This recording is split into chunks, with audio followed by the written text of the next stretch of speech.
Tumepata taarifa kutoka kwa raia wema wa mtaa huu ya kwamba katika jumba lote la ghorofa pamoja na wafanyabiashara wa eneo hili umeme wamefanya looping, yani wanauiba umeme, haupiti kwenye mifumo ya kawaida na wao wanatumia. Hili ni tatizo. Serikali imekuwa inabeba bili kubwa sana. Shirika la umeme tumekuwa tunalipa mzigo mkubwa sana, lakini watu wachache sana ambao hawapendi mema, hawapendelei mazuri, wamekuwa wanasumbua mifumo. Kwa hiyo ndio tumefanya ziara kushtukiza hapa, tumekuja kupavamia hapa, na kweli tumeliona tatizo hilo lipo, na mainjinia watu wetu wa ZECO wameliona na wamethibitisha wao wenyewe. Kwa hiyo taratibu zao za kihalifu, za kisheria wataendelea nazo wao wenyewe. Sisi kama wasimamizi wa sera na wasimamizi na wasaidizi wa mashirika ya umma katika wilaya zetu ndio tumekuja kushirikiana nao hawa wenzetu leo ili kuwapa sapota na kuona mambo yanaenda sawa sawa. Mashirika yako mengi, kuna faya, kuna shirika la umeme, kuna ZAWA. Tatizo linapotokezea tunapowaomba wenzetu basi wafike kwa wakati, lakini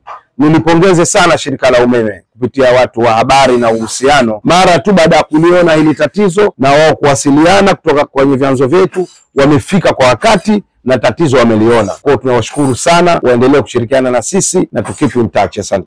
Tupo katika eneo hili la Fuoni Ghorofani, na kikubwa kilichofanya tufike hapa ni baada ya kupokea taarifa kutoka kwa ofisi ya mkuu wa wilaya Magharibi B lazima la kuiba umeme katika miundombinu ya umeme, na sisi kama shirika la umeme ni wajibu wetu kupokea taarifa na kuzifanyia kazi. Tumeweza kufika kwa wakati, na baada ya kufika katika eneo la tukio na baada ya kufanya uchunguzi, ni kweli tumebaini katika nyumba hii au eneo hili linafanya hujuma za kuiba umeme. Moja, tuweze kutoa wito kwa wananchi kwanza kuweza kuwafichua watu kama hawa, kwa sababu imekuwa ni changamoto kubwa kwa shirika la umeme. Tumekuwa tukipoteza mapato mengi, tukipoteza umeme mwingi ambapo hauna mapato yoyote. Kwa hivyo tutoe rai hiyo kwamba wananchi waweze kutoa taarifa zao, na tuwatoe hofu kwanza. Taarifa zao zitabakia kuwa ni siri baina yao na shirika la umeme, na pia sisi kama shirika la umeme tuna mpango mkakati sasa hivi kuweza kuweka hata zawadi kwa wale wote ambao watakuwa wanafichua wahujumu uchumi kama hawa wanaiba umeme. Lakini sababu na hayo, tuweze kutoa wito kwa watu kama hawa. Kwa kweli adhabu yake ama faini yake ni kubwa sana, kwa sababu tu tunapobaini eneo au nyumba imeiba umeme,